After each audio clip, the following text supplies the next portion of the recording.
Tricycle Unions of Liberia, as they speak to the public, to watch TV through the public.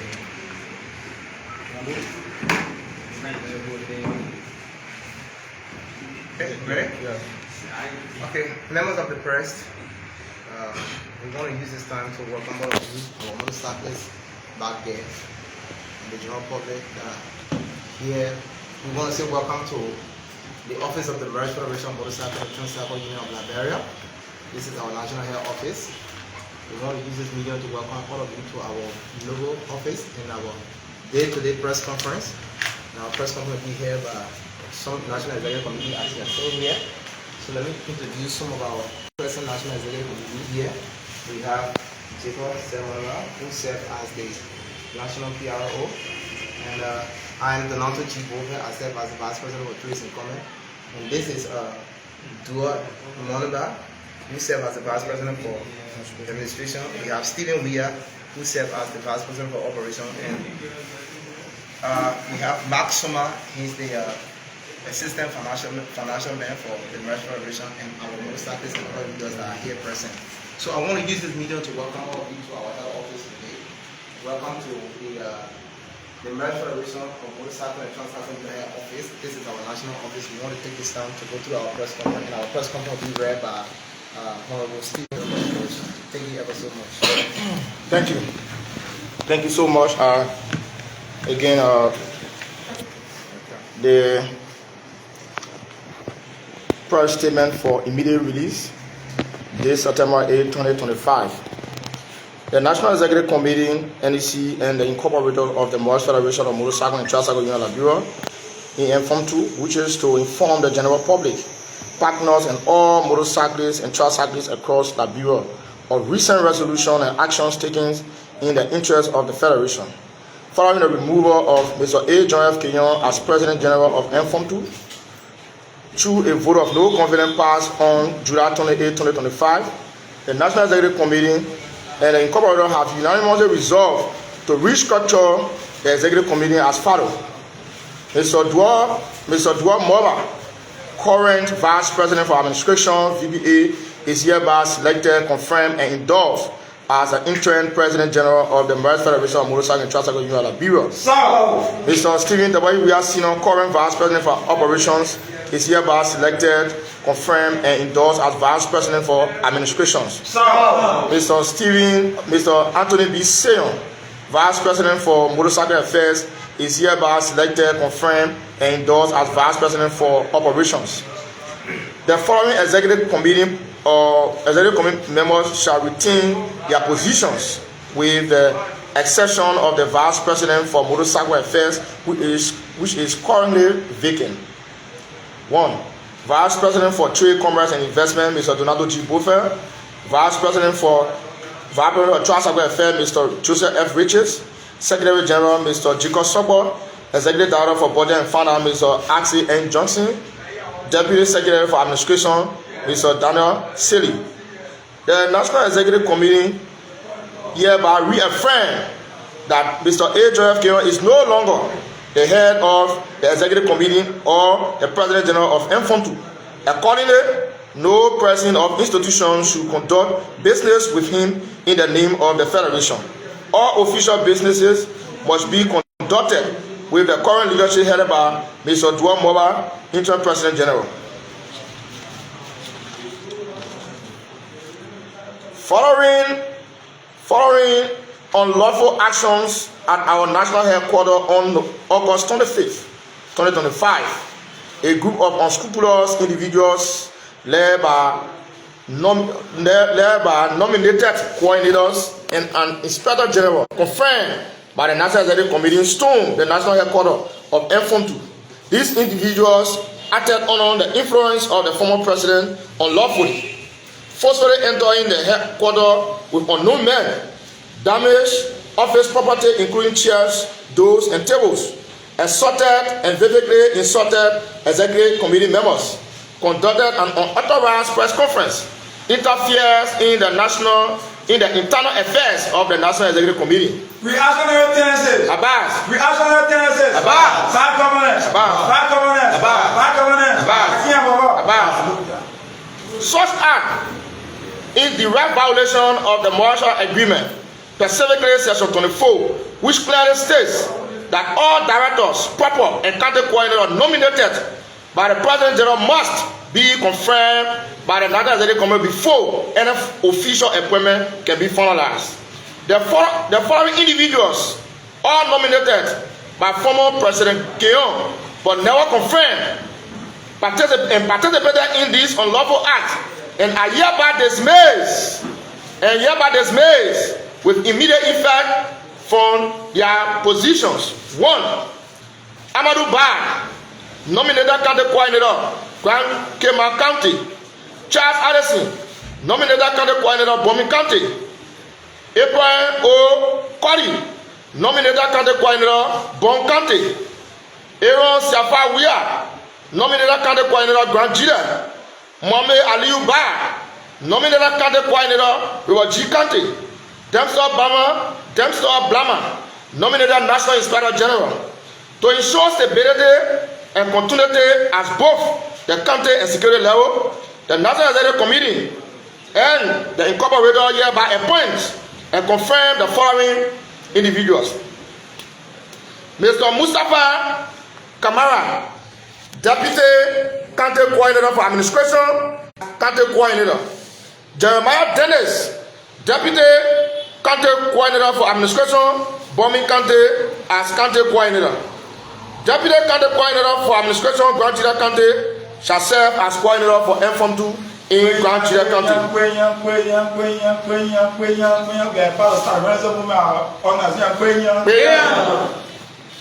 Mr. Prince H.M. Malakule, former operations for Bon County, shall serve as the county coordinator for Bon County. Mr. Bobby C. Addison, county coordinator, Riverview County.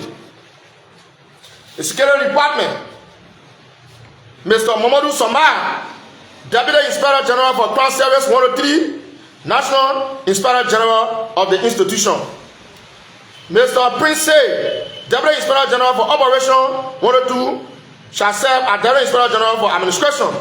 Mr. Ellis Wallace, Deputy Commander for Operation M109, shall serve as the Deputy Inspector General for Operation M102.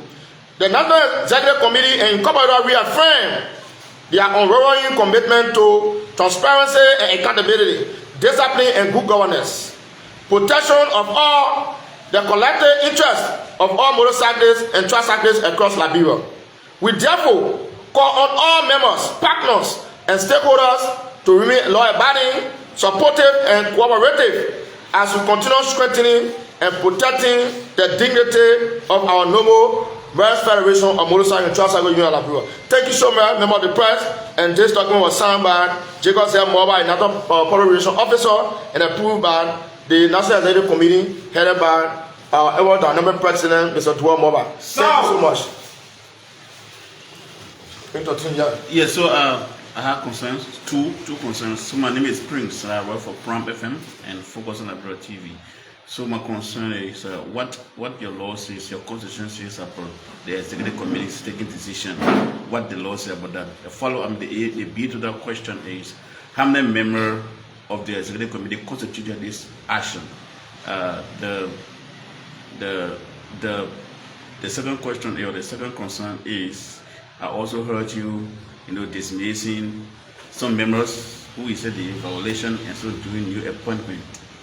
Those appointed, are they in this gathering? Can we see them directly? Or I guess only doing that probably they are not aware of it. Thank you very much. I will begin with the last one. And as you said, due to some other distance and all of the coordinators that were there appointed, they are part of the leadership of our counties and taking decisions as a leader for a county, they had to meet the acquaintances of the entire executive of the county. And as such, all of those guys that were appointed, they are people who are not in the know of the decision were taken by those nominated county coordinator. As I mentioned, that those guys are not being confirmed, therefore they are not a proper coordinator. They are acting on our behalf within the county. So their actions they took here at the national headquarters, it was unlawful, it was not inappropriate, they now had authority to come to take such an action that they took here. So upon that background, the National Executive Committee that served as the head and the management team for the institution has the authority to constitute the board, has the authority to structure the leadership, has the authority to draft the bylaw and constitution. As we stand, the institution does not have a bylaw and constitution. That was one of the reasons why we decided to remove this person, A-John because serving as president, as a business schedule, and other activities that he carry on, he is unable to lead an institution. So right after, say we have structured our leadership, we gave on 3 months from now, you see, we'll call here and we'll read out our constitution that will be well adopted by our various countries' leaders, and that will be on our board, which will be constituted. But as it stands, we don't have a constituted board members, we don't have a proper leadership structure in the 15 countries, and as such, that authority lies in the purview of the National Executive Committee. As it stands, the decision that was taken by the National Executive Committee, as you may be aware, the National Executive Committee comprises of 9 executive members. And out of the 9, we have 7, which is more than majority, that passed the decision against Honorable A-John to be removed as President General. As moving forward, we have the quorum to do any other business. As long as we more than 5, we can do any other business in line of the institution. Everywhere else we announced today, it was done through a resolution, and couple will be given to you. And the National Executive Committee member currently serve as the highest decision-making body of the institution in the absence of the General Assembly. That member is serving, he said? Is it you guys are serving? I said the National Executive Committee composed of 9, and we have 7 that signed the document to remove John Keyon. The one I said. And I said, moving forward, whatever we do as a National Executive Committee, it must be the acquiescence of majority member of the National Executive Committee, which we have, for which we are acting upon. But I hear you, anyway, I'm Sylvester, I work for M-FMOTUL. I hear you talking about we don't have a structured constitution. Then you're talking about National Executive Committee acting the National Executive Committee act in the absence of you having a structured constitution that lay all of the basis. So thank you. If you may be aware, there are 2 institutions that came together called M-FMOTUL and AFONDA, and we have a memorandum of understanding, the mutual agreement. Everything we're working on, we have an agreement that brought us together.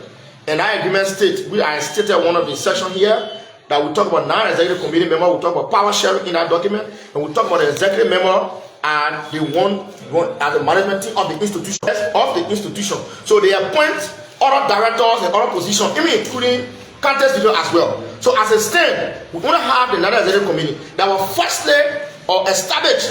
And as I said to you, we are yet to constitute the board of directors. We are yet to fully structure the context, all of the content, as I said, I'm a fully structure. So we are working on those things, and all of those things last in the purview of the National Executive Committee. So we also had our authority to cut the bylaw and constitution and to ensure that it is adopted. So we will also do that because this young men have failed to carry on our work. Yeah, so finally, to just add to what you just said, the decision that was taken to remove the current president, being Mr. John A.F. Keyon, was not just limited to the National Executive Committee. We have incorporators, we have 12 incorporators of this institution. Of the 12 incorporators, 9 signed and 7 signed as executive. 9 incorporators signed to remove him based upon the count that was instructed in our vote on no contest. Okay, so finally, we said no structure board. What's the role of Luther Tapper? Revenue. So thank you so much. Reverend James Tapper is not our board chairperson. As I mentioned, the National Executive Committee has the authority to appoint board chair, including board members, and we consider him as a senior advisor verbally because he's a state man, and besides being a state man, one of the institutions that came to fund the merger, he served as board chair for that institution. So on that basis, we respect him for that. But for M-FMOTUL, More Federation, we do not have a board chair for M-FMOTUL. We do not have a board chair. There's no one can tell you, say, the National Executive Committee appointed me as a national board chair for our institution.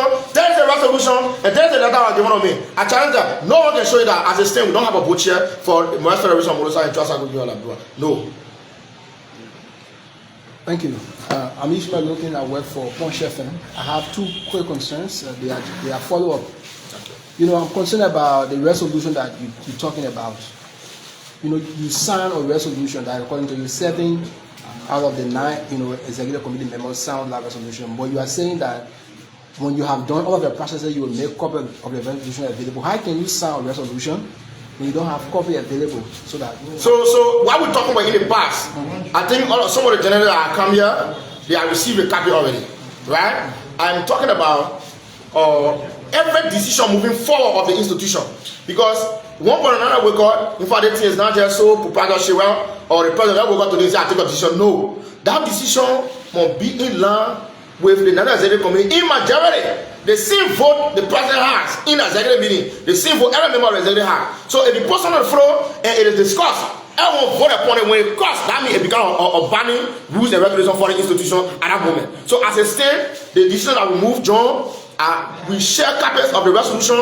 I think my brother from OKFM can bear witness, and other media or online here can also bear witness. But as I said, moving forward, any other decisions that was taken, trust me, it is done through a resolution, and it is done by majority incorporator and that of the executive committee member. So someone want to know what the word incorporator mean. The first and foremost thing is that every institution will be having a funnel. There are serious stakeholders that incorporated the institution. That one way or other, because the institution almost got business, we are non-political, we are non-governmental, and one way or other, we are business institution.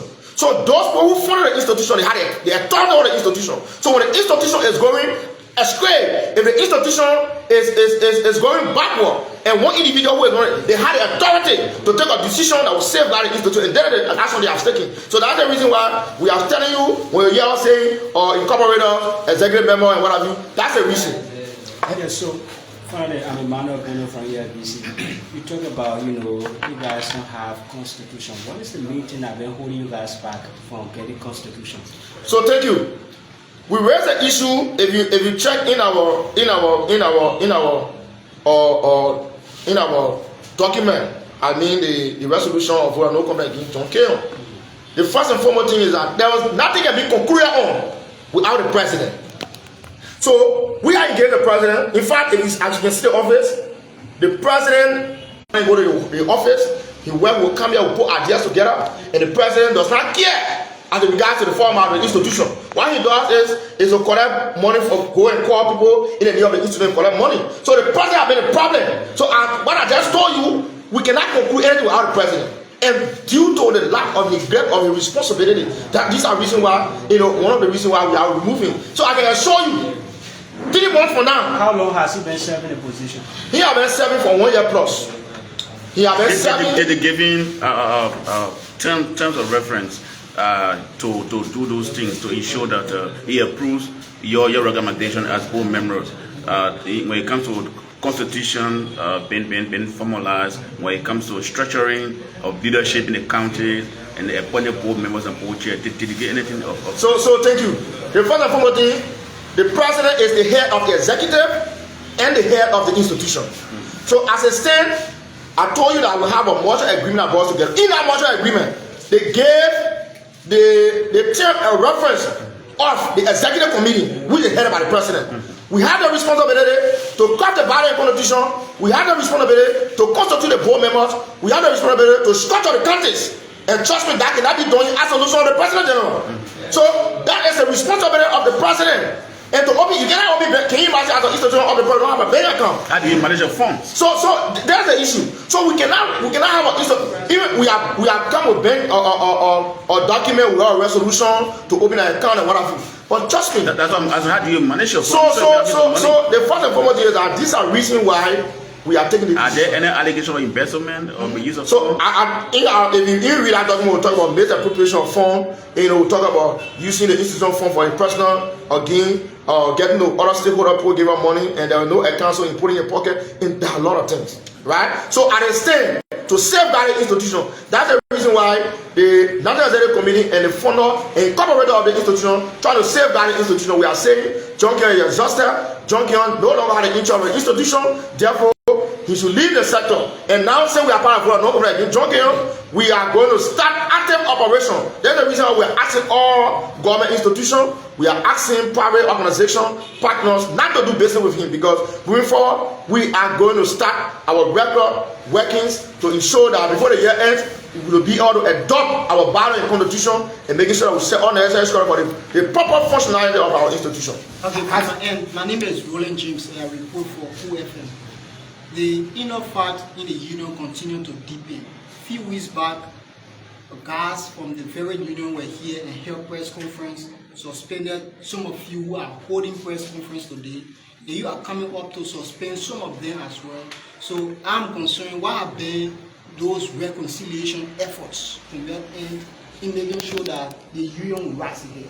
So take after the press conference, we talk about our interview by ERBC, and I said we're very laughable. I just make you understand in the document that they are nominated county coordinator. Nominated county coordinator, people who are subject to the National Executive Committee. What a possibility of some individual suspending or expelling on National Executive Committee. So it's not laughable. It's not to be paid attention to. So that's the reason why we want to dig it fast. So the action we have to take are people who have the authority. That's the action we are taking against those individuals. So we don't want to waste our time now. Yeah, so in terms of reconciliation, what have been your own efforts in reconciling the union, just from coming up every time, expelling or suspending some members? Yeah, so what we don't have problem with the bottom perspective of our organization, right? There are individuals who want to stand in the way of the National Executive Committee. The problem we have is John AFK. We, of course, the National Executive Committee have removed him. So anyone who purporting themselves to be a legitimate or county coordinator proper, then definitely we have to question their ability, because, as I said, we confirm you, we the one who structure counties, and as such individual who came here purporting as well to be a legitimate county coordinator, we say they are not, because they are not being confirmed by the National Executive Committee, and are quoted a section from our mutual agreement that indeed those nominated county coordinators are subject to the National Executive Committee, and they are yet to be confirmed by the National Executive Committee. So as such, they don't have no authority. They were there paid to come here and misbehave at the health corps and whatever, and we sat quiet and we look at them, because we know that we had the authority to discipline them, to take all necessary action against them. This is what we are doing peacefully. All right, so finally, let's close on this one. I think so. So you accused Mr. John F. Keyon of sponsoring those who alleged came to the office and caused a disturbance and have press conference. How did they know that he few them? I mean, they are responsible people. They are men on their own. How you came up with the conclusion that he sponsored them? What can you say to the press?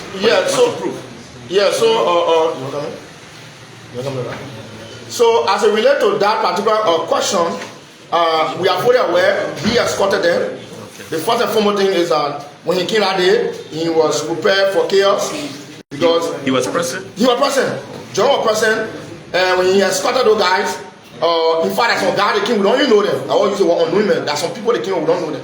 There are few individuals that we saw, that we saw and we can identify as our unconfirmed county coordinator, which of course we have mentioned them, we were taking action against them. So he came probably to cause problem for us, and he came along with them, and he gave them funding in our presence. Okay. But because of peace sake, we are people of peace, right? And trust me, moving forward, we are going to stretch hands to all of our other leaders to ensure that we properly reconcile this sector. And we'll reach out. John Kenyon cannot be the problem of this sector. John Kenyon cannot hold down the institution.